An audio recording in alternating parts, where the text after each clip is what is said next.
Salut à tous, c'est Pierre de Connecte la Terre. Alors, je me suis dit que j'allais vous refaire une nouvelle vidéo sur le thème de la magie du rangement.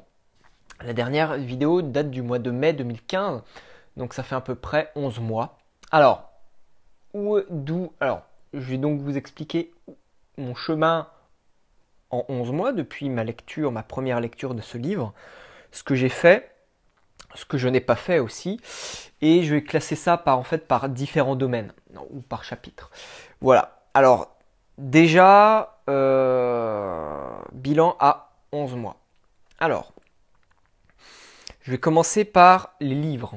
Alors, déjà le livre La magie du rangement de Marie Kondo, je ne l'ai pas rouvert depuis, je l'ai laissé dans un coin, il est dans une pile de livres que je dois vendre. Je l'ai lu une fois, j'ai dû relire si j'ai peut-être quand même dû relire un ou deux passages quand elle explique les changements que ça peut entraîner sur notre personnalité et tout ça. Mais le reste, j'ai intégré, c'était le plus important, donc j'ai plus besoin du livre, hop, je m'en débarrasse. Alors, les livres, je dirais que j'en ai vendu, enfin, je m'en suis débarrassé de entre un tiers et 50%, je ne les ai pas comptés exactement. J'en ai revendu une grande partie sur le site Momox, M-O-M-O-X, je crois que c'est .fr, quelque chose comme ça. Je vous mettrai le lien. Et j'en ai revendu aussi une petite partie sur Gilbert Joseph, ou un truc comme ça, je vous mettrai le lien aussi. Alors, il faut savoir que les livres se vendent différemment en fonction de leur catégorie et de l'offre et de la demande. Donc moi j'avais beaucoup de livres spécialisés sur des thèmes de médecine, sur des thèmes, enfin médecine, alimentation, euh, sur le domaine financier, sur développement personnel et tout ça. J'avais très peu de romans, quasiment pas, 2, 3, 4, 5, voilà, pas plus. Je lis quasiment jamais de romans.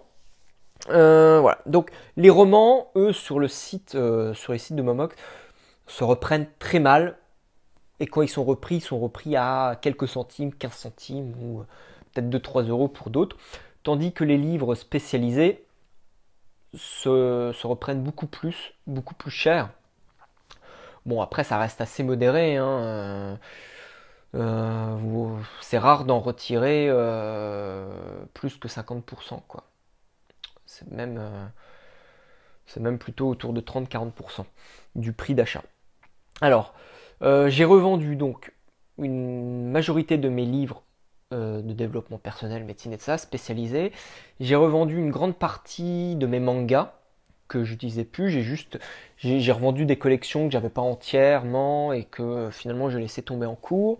Des collections que j'avais pas fini de quand j'étais adolescent. J'ai juste gardé deux trois collections comme les collections qui me tiennent encore à cœur et dont j'ai pas encore envie de me débarrasser. C'est-à-dire les Dragon Ball Z, les Dr Slump, les Fly pour ceux qui connaissent tout ça. J'ai encore gardé toutes mes bandes dessinées du genre Astérix, Lucky Luke, Calvin et Hobbes, ça c'est des plutôt comics américains, les Léonard, enfin les BD françaises en fait. J'en ai quand même revendu d'autres, une vingtaine, une trentaine, un peu plus récentes, qui sont moins imprégnées dans mon enfance. Qui se revendent. Alors, ça, les bandes dessinées, au niveau du prix, c'est ce qui se revend encore le mieux, hein. Voilà. C'est. Ça se revend, ça. Vous voyez bien, on est encore là, nous, à lire les mêmes bandes dessinées que nos parents, d'il y a 30, 40, 50 ans, de même de nos grands-parents. Donc, ça, c'est une valeur sur les bandes dessinées. Si vous voulez vous en débarrasser, il n'y a aucun problème, ça se revend très bien. Plutôt sur le site Gilbert Joseph, à savoir que Momox et Gilbert Joseph ont des critères d'achat très différents. Gilbert Joseph, c'est en France, c'est à Paris, et ils font beaucoup plus attention à la qualité, ils sont peut-être même beaucoup plus chiants. Alors moi, j'ai fait qu'une vente, j'ai pas eu du tout de problème pour les revendre, on m'a tout accepté, mais certaines personnes, d'après les lectures que j'ai eues sur internet, ont eu beaucoup de soucis puisque beaucoup de livres, parfois même neufs, leur ont été refusés. Ensuite, chez Momox, j'ai revendu peut-être environ 200 livres, hein, chez eux, entre des mangas et des... Non, 200 livres spécialisés, et j'ai peut-être revendu une centaine de mangas chez eux, encore. Donc chez eux, j'ai quasiment pas eu de soucis, on m'a tout repris. à part 3-4 livres qui étaient peut-être abîmés, cornés, ou j'avais peut-être écrit dedans. Donc effectivement, euh, tout ce qui est abîmé ou vieux, ils reprennent pas. Mais ça, c'est pas un souci. Mais pareil, sur Internet, il y a des personnes qui ont eu des livres neufs, à ce qui est dit, qui n'ont pas été repris. Donc voilà, à chacun de faire son avis. Moi, j'ai pas eu de souci. Ça, c'est mon expérience personnelle. Ensuite, il me reste encore, ouais, je dirais, au moins 50%, 60% que j'ai pas encore revendu. Donc j'ai des livres, j'ai quelques romans que j'ai pas encore vendus, mais ça vaut quasiment rien. Peut-être que je ferais mieux de les donner dans des bibliothèques ou de les revendre dans des vides-greniers, des trucs comme ça, mais ça va me prendre du temps, donc je sais pas. J'ai beaucoup de BD qui sont au grenier, donc je me tâte quand même pour les revendre, celles dont je vous parlais à l'instant, tout à l'heure. Des mangas à revendre, j'ai des romans, plutôt des pièces de théâtre, hein, tout ce qui était de théâtre ou romans classiques, tout ce qui était Voltaire, Voltaire, Victor Hugo, puis voilà, les classiques là qui me viennent plus à l'esprit, mais que j'adorais. Euh, voilà. Oui, ils me viennent plus du tout à l'esprit, mais c'est pas grave. Je sais vraiment que je retirerai quasiment rien, mais pour l'instant je les garde. Enfin, je les garde parce que il y en a que j'ai pas lu et je me dis que je vais les lire un jour ou l'autre, mais je sais que c'est pas vrai. Pour l'instant, ils sont au grenier, ils ne servent à rien. Donc voilà. Donc il y a beaucoup de livres. Alors, dans La magie du rangement, elle parle quand même des livres qu'on n'a pas lus. Elle dit, si vous les avez pas lus, vous les lirez jamais. Donc vendez-les, enfin débarrassez-vous-en. Alors, en pratique, c'est vrai, j'en ai vendu peut-être la moitié que j'avais pas lu. Euh, sur des sites, plutôt sur le thème de la médecine, hein, médecine alimentation, donc des choses que je maîtrise assez bien de par mon boulot. Mais bah, effectivement, je les ai vendus. J'en ai encore une moitié, je me dis, je vais peut-être les revendre ou pas, ou je vais les lire avant. Pour l'instant, je les ai toujours pas lus, mais je me tâte. Alors j'en mets de côté, j'en lis petit à petit, mais ça me prend tellement de temps de les lire alors que je suis moyennement motivé. Pour l'instant, j'ai fait des piles. J'ai rentré les codes barres sur Momox pour voir combien ça coûtait, et je vois à peu près ce que ça coûte. Et donc, bah pour l'instant, je les lis et je les mets de côté. Voilà, donc j'y vais petit à petit, je prends mon temps, je me presse pas. Ensuite, donc voilà, enfin, l'objectif sur les livres, c'est qu'il m'en reste le moins possible. Voilà, à chaque fois, je me dis, mais non, je les ai achetés, ça m'a coûté cher. Et puis, oh, c'est quand même des sujets intéressants, je devrais les lire pour me donner bonne conscience. Puis on sait jamais, c'est peut-être des connaissances qui vont me servir plus tard, etc. Puis à chaque fois, je me dis, c'est un peu bon, le fait d'emmagasiner des choses, ouais, j'en reparlais après à la fin du chapitre sur les livres, et le fait de garder, c'est vraiment pour se rassurer. On fait des stocks, on se rassure, on se dit, mais comme ça, si un jour j'ai besoin de le lire, je saurai où le retrouver, j'en aurai peut-être besoin, etc., etc. Et c'est pareil pour tout. Et donc, voilà, donc je termine pour les livres. Les vêtements. Ah, les vêtements, ça c'est mon plus gros point faible. Effectivement. Alors, actuellement, ça fait 6 mois, je vis avec 3 pantalons. Mais vraiment 3 pantalons. Et encore, je dirais 2. Même 2. Il y en a un qui est plutôt un pantalon même, c'est même un pantalon d'hiver. Pardon. C'est plutôt un pantalon de printemps-été. Assez léger. Mais comme je vis, comme j'ai pas eu de grand froid cet hiver, je l'ai porté tout le temps. Ça me tenait assez chaud. Et là sur moi j'ai un pantalon, vous n'allez pas bien voir, il est blanc. C'est un kimono. C'est un pantalon blanc de kimono que j'avais acheté il y a quelques années quand je faisais pour le Krav Maga. Et en fait j'adore parce que je suis à l'aise, je suis tranquille. Ça me sert pas, je me fais pas chier avec une ceinture. Il est tout simple. Donc il est blanc, il se salit très vite. Mais ce que j'aime bien, c'est que il me serre pas. Il est pas trop ample, enfin suffisamment comme il faut. Et surtout, j'ai pas besoin de ceinture qui va me serrer le ventre, qui va me faire mal, qui dès que je vais m'asseoir va me comprimer le ventre, que je vais devoir desserrer discrètement pour pas qu'on me voie. Et non, je l'ai tranquillement, l'élastique ne me fait pas mal, je suis peinard, c'est génial. Donc j'ai 2 pantalons en gros. Ensuite, bon, on sort de l'hiver, donc pareil pendant 6 mois, enfin automne-hiver. Au niveau des hauts, qu'est-ce que j'ai eu? J'ai eu 3, 4 t-shirts et encore je me forçais à tourner dans ma pile de vêtements de mon armoire. Mais sinon je mets quasiment tout le temps des t-shirts comme ça, vous voyez. C'est des vieux t-shirts que j'ai achetés il y a à peu près 4 ans, qui sont en coton bio et que j'avais acheté chez Monoprix à 9 ou 10 euros et ils tiennent bien le coup. Il y en a un ou deux que j'ai mis de côté parce que les couleurs ne m'allaient plus, j'aimais plus les couleurs du tout. Donc je les ai mis de côté. J'ai tourné avec 2 sweatshirts. Il y a un sweatshirt, enfin avec de laine, enfin de suite sur l'hiver. Il y avait un sweat à capuche bleue que vous avez dû voir dans mes autres vidéos, que j'aime bien mettre pour la capuche, ça tient chaud. Et puis un pull rouge, voilà, tout simplement. Donc 2. Les chaussettes c'est très simple. J'ai tourné avec une paire, voire 2. Soit je suis pieds nus, soit j'ai mis des chaussettes.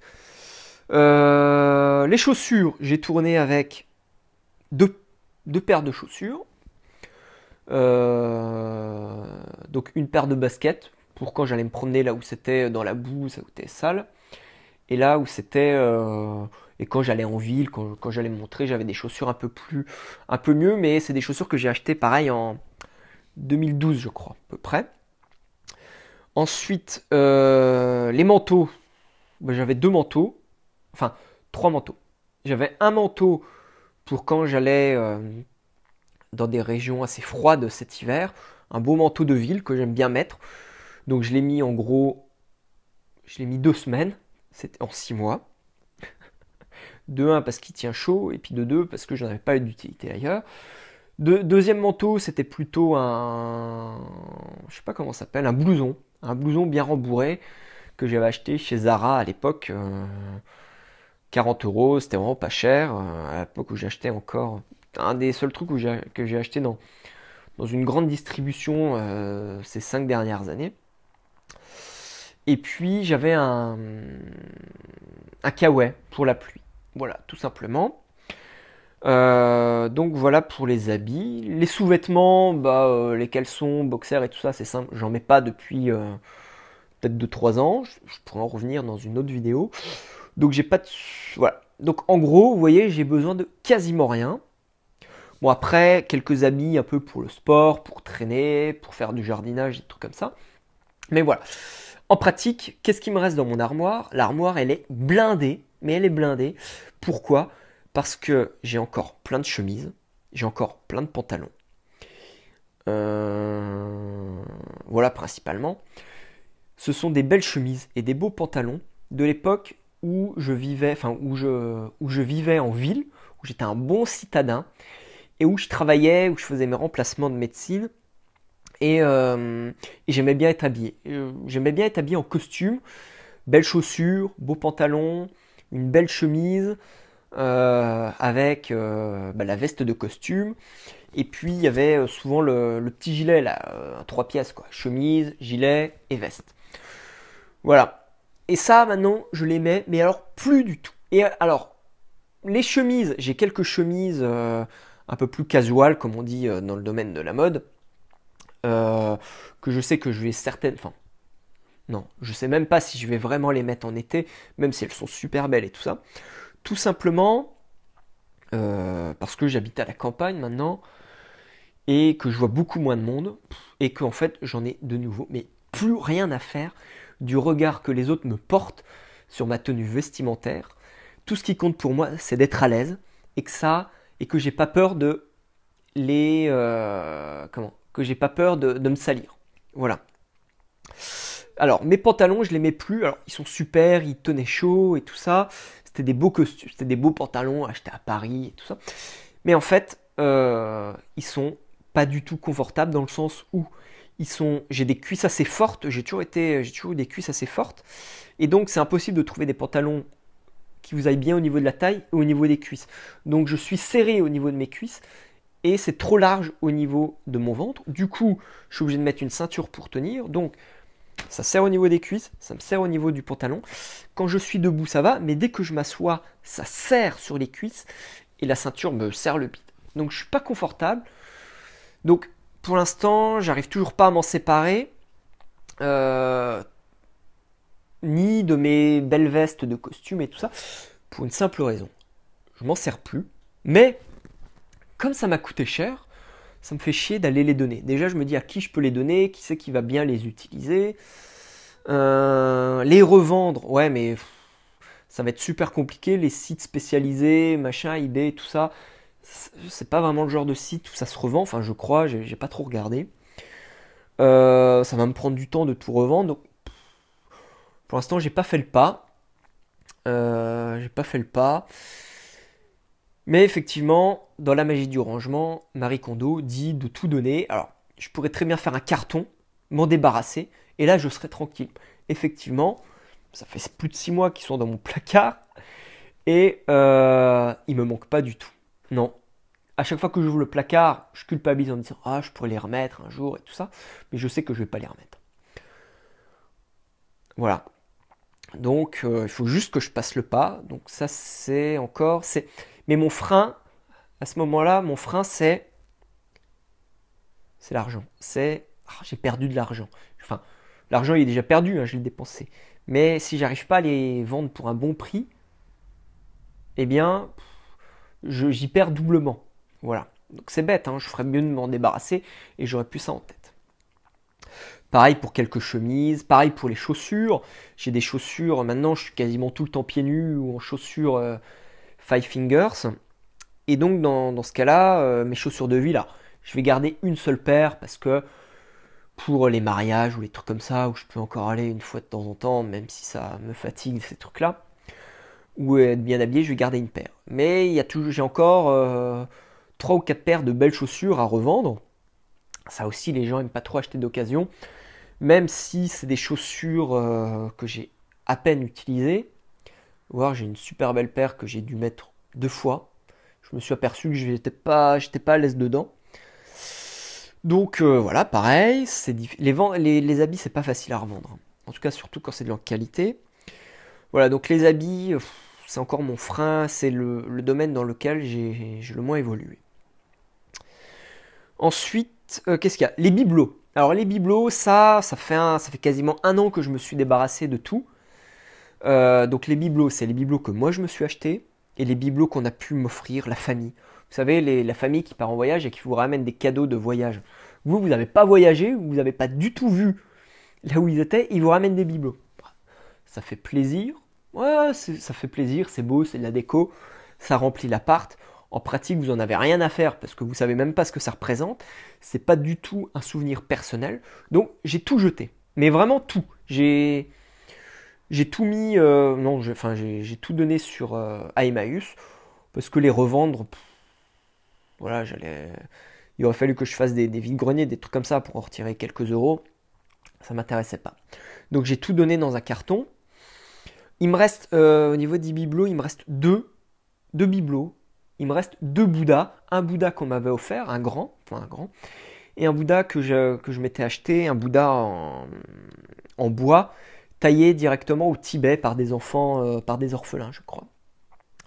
Donc très beau et tout ça, donc je me suis souvent recueilli devant, et je me suis aperçu que j'en avais plus du tout besoin, et là ça fait 1 semaine qu'ils sont dans un coin, et je me dis qu'est-ce que j'en fais?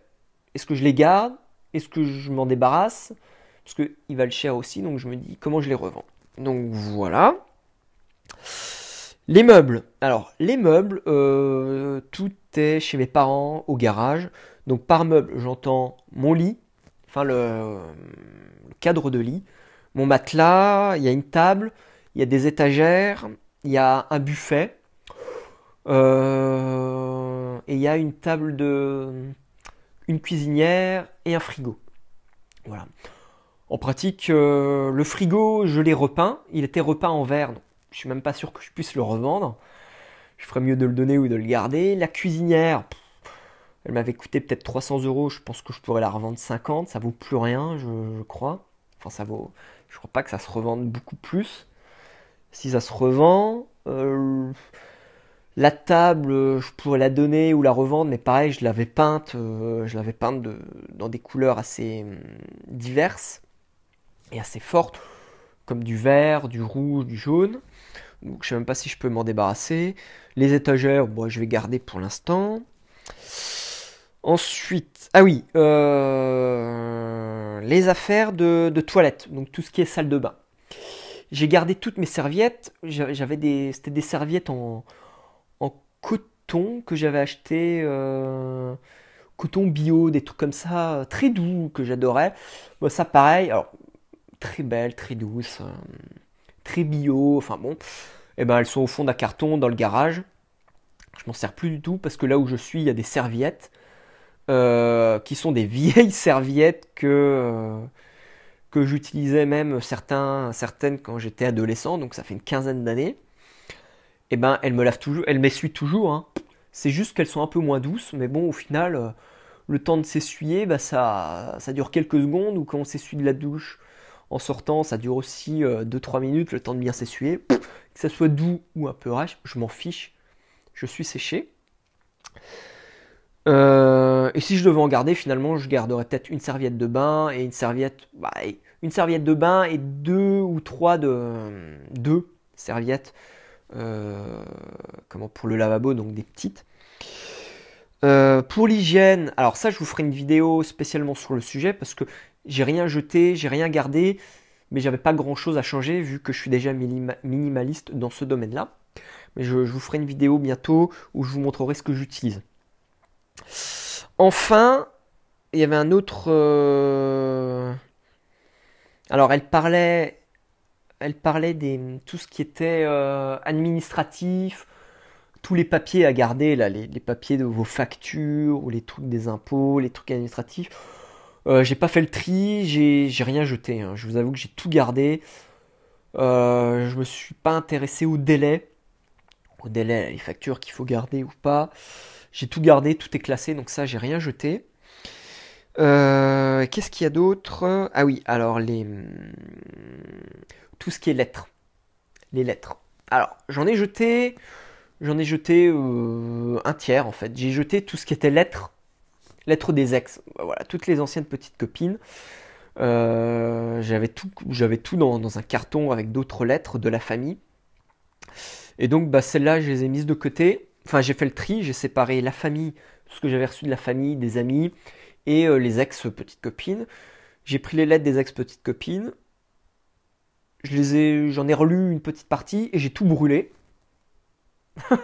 J'ai tout brûlé au feu de cheminée. Ça fait plaisir, c'est marrant. Et je les ai relus parce que y en a qui datent des années et des années, et c'est assez marrant de voir comment on a évolué, et ce qu'on pouvait écrire comme conneries. Et l'autre partie, c'était beaucoup de cartes postales en fait. Donc cartes postales, vous savez, des parents, des frères et sœurs, des copains, des copines quand vous êtes ado. Alors ça fait plaisir de relire tout ça parce qu'il y a des trucs où vous dites ah ouais tel copain ou telle copine m'avait envoyé ça. C'était marrant, il m'a raconté ça. J'ai retrouvé une lettre. C'était un copain qui me racontait. C'était en 97. Il me racontait qu'il venait d'avoir son ordinateur et qu'il était content parce que la lettre qu'il m'avait écrite était tapée à l'ordinateur. C'était en 97, ça fait un peu moins de 20 ans, ça fait 19 ans. Et je trouve ça génial parce que maintenant, le truc exceptionnel, à l'époque, donc il y a 20 ans, le truc exceptionnel, c'était d'écrire une lettre à l'ordinateur. Maintenant, le truc exceptionnel, c'est de recevoir une lettre manuscrite par la poste. Donc, j'aime bien comme tout a switché. C'est assez exceptionnel. Donc, je me suis dit, je vais la garder, cette lettre-là, elle est trop magique. Et puis finalement, je l'ai remise de côté dans le paquet. J'ai voulu en brûler une partie. Et en fait, ça brûlait pas très bien dans le feu de cheminée parce que c'était des cartes postales un peu plastifiées. Donc j'ai tout remis dans un carton. Je me suis dit, j'avais pas envie de les jeter à la poubelle ou au tri. Donc je les ai remises de côté en me disant, je vais bien voir ce que je vais en faire. Et là, depuis une semaine, j'ai de nouveau envie de m'en débarrasser. euh, de par une nouvelle prise de conscience. Et donc je pense que dès que j'ai de nouveau accès à ce carton-là, dans le garage de mes parents, je m'en débarrasse, je les brûle. Voilà, ensuite, qu'est-ce qu'il y avait? Stock de nourriture. Et ben la nourriture, c'est pareil, j'avais fait des stocks. Enfin des stocks, c'était pas vraiment des stocks, j'avais acheté beaucoup de choses d'avance. Et puis en changeant mon alimentation ces dernières années, et ben c'est des choses que j'ai laissées de côté. Donc là, je les ai ressorties. Comme je suis plus souvent chez moi, j'ai le temps de plus manger ces choses-là. Alors il y a des choses que je mange plus, que je mangeais plus ou que j'utilisais plus du tout. Mais je me suis fait des recettes où, où je les ai mangées, je les ai introduits comme aliments à des moments donnés. Je me suis un peu forcé à les manger. Des dates de péremption étaient passées, mais personnellement, je fais jamais attention aux dates de péremption sur les aliments que je mange. Je n'ai jamais eu besoin, vu qu'il n'y a jamais de produits frais ni rien. Voilà. Qu'est-ce qu'il y a d'autre? Compléments alimentaires. Bon, ça c'est mon petit truc parce que j'ai essayé beaucoup de compléments alimentaires par rapport à la santé, par rapport au sport. Donc c'est pas vraiment des compléments alimentaires, c'est plutôt des compléments sportifs, hein, compléments alimentaires si on veut. Beaucoup que j'ai un peu utilisé, que j'ai mis de côté. Donc j'essaierai de vous les montrer, au moins une photo. Je les ai tous réunis, je vais faire une liste de comment je vais les utiliser et tout ça. Parce que pareil, je les ai accumulés et bah, ils m'ont pas servi. Il y en a que ça fait 2 ans que j'ai, donc là je vais les utiliser. Qu'est-ce qu'il y a d'autre? Alors voilà. Donc le truc, c'est que le fait d'accumuler des choses, de ne pas les jeter, c'est tout simplement un- une peur. C'est la peur du manque. On a peur de manquer, c'est je vais les garder au cas où. On sait jamais, si j'en ai besoin. Ah, ouais, on verra. Mais peut-être que quelqu'un en aura besoin. Ah oui, mais si ma famille vient chez moi ou mes amis viennent chez moi, peut-être que j'en aurai besoin. Ouais, c'est comme l'appareil à raclette. Si vous l'utilisez une fois par an, vous pouvez le jeter, hein. L'appareil à raclette, l'appareil à la pierrade, le barbecue, si vous les utilisez une fois, 2 fois ou 3 fois dans l'année, c'est que vous n'en avez pas besoin, vous pouvez vous en passer. Si vous en avez besoin, vous pouvez demander à des amis de l'emmener chez vous ou à vos voisins de vous le prêter. Ça c'est pareil pour tout l'outillage, comme la tondeuse à gazon, des choses comme ça peut se prêter. Donc c'est vraiment la peur du manque. Et la peur du manque, elle a un rapport à quoi? Si on creuse plus profondément, la peur du manque, c'est la peur de mourir. Et cette peur de mourir, on l'a tous. Très peu sont les personnes qui sont passées outre. Et donc pour combler cette peur du manque, de la mort, au lieu de chercher en nous, dans notre âme, de nous relier à nous-mêmes, on va chercher à l'extérieur. Et c'est là qu'on a tout faux. Et d'ailleurs, aller chercher à l'extérieur, je vous en reparlerai dans une vidéo. Ça, c'est une prise de conscience que j'ai faite qui a beaucoup changé ma vie depuis quelques jours, hein. Mais donc, on va chercher à se rassurer en allant chercher à l'extérieur. On achète, et une fois qu'on a acheté, souvent on accumule, on s'en sert pas, on s'en sert un peu ou pas beaucoup, et on laisse de côté. On s'en sert plus et on va chercher quelque chose de nouveau pour nous rassurer, pour nous combler, pour combler un manque émotionnel à un moment donné, un mal-être émotionnel à un moment donné, ou chronique. Donc, dès que vous accumulez, c'est que vous avez peur de quelque chose. C'est que vous avez peur de manquer pour l'avenir. Vous avez peur de votre avenir et vous avez peur de mourir. Voilà. C'est tout simple, il n'y a pas à chercher midi à 14h, c'est que ça. Voilà, donc, je termine. 11 mois, 11-12 mois que j'ai lu La magie du rangement de Marie Kondo, que je vous recommande toujours à lire. Débarrassez-vous-en dès que vous en avez plus besoin. Je crois qu'elle le dit, hein, d'ailleurs dans son livre, de s'en débarrasser quand on en a plus besoin. Et puis, bah, allez à votre rythme. Elle, comme elle dit, je crois que ses clients, elle fait ça en une semaine. Enfin, c'est assez rapide, hein, mais elle dit de tout jeter. Alors effectivement, si je m'étais pas posé la question de tout jeter, de trier, de recycler, de revendre pour regagner un petit peu d'argent, parce qu'il y a des choses, on peut gagner de l'argent, hein. Surtout les livres spécialisés, si vous les revendez, vous pouvez en retirer quelques centaines d'euros si vous en avez beaucoup, hein. Mais moi, dans mes livres, j'ai peut-être 500, 800 livres au total. Donc c'est vrai qu'il y en a quand même pas mal à revendre, à se débarrasser, à donner. Il y en a peut-être encore quelques-uns que j'ai envie de garder. Mais au final, j'en ai pas vraiment que je pourrais garder. Voilà, donc allez à votre rythme. C'est vraiment ça le plus important. Quand vous êtes seul, c'est beaucoup plus facile. Et ce que ça m'a fait prendre conscience de me débarrasser de tout ça, c'est que j'avais pas besoin du tout d'une maison, quoi. Une maison, c'est chiant.